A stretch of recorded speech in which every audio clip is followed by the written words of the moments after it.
তো এই পাশে আমার প্রত্যেকটা নোটে একটা করে বান্ডেল রয়েছে এবং হচ্ছে এই পাশগুলো হচ্ছে সিঙ্গেল প্রিফিক্স রয়েছে। এখানে 50 টাকা, নতুন 50 টাকা, অনেক সিঙ্গেল প্রিফিক্স রয়েছে। আগের 50 টাকা যেটার অনেক সিঙ্গেল প্রিফিক্স রয়েছে।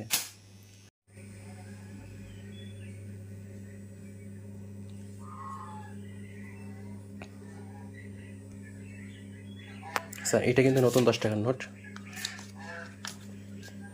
এটা একটা গোল্ডেন।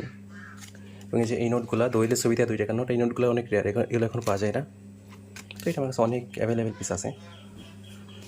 এটা হচ্ছে বাংলাদেশের ওল্ড 500 টাকার নোট, অনেক আগেকার একটা 500 টাকার নোট। এটা হচ্ছে নতুন 500 টাকার নোট। এটা হচ্ছে নতুন 1000 টাকার নোট। এটা হচ্ছে আগের 1000 টাকার নোট আর কি। সো এই যে 10 টাকার বেশ কয়েকটা ভ্যারিয়েন্ট, এই একটা, আর এই যে এই একটা, আর হচ্ছে এই একটা, 3টা ভ্যারিয়েন্ট আছে আমার কাছে। 20 টাকার 3টা ভ্যারিয়েন্ট আছে। কই এই একটা এবং এই একটা, এই 3টা। আমার কাছে এটাই ভালো লাগে সব থেকে, এটার মধ্যে এটা সব থেকে বেশি ভালো লাগে।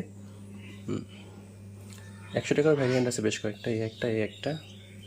আচ্ছা 50 টাকা, এটা হচ্ছে আমার গত 1 বছরের কালেকশন।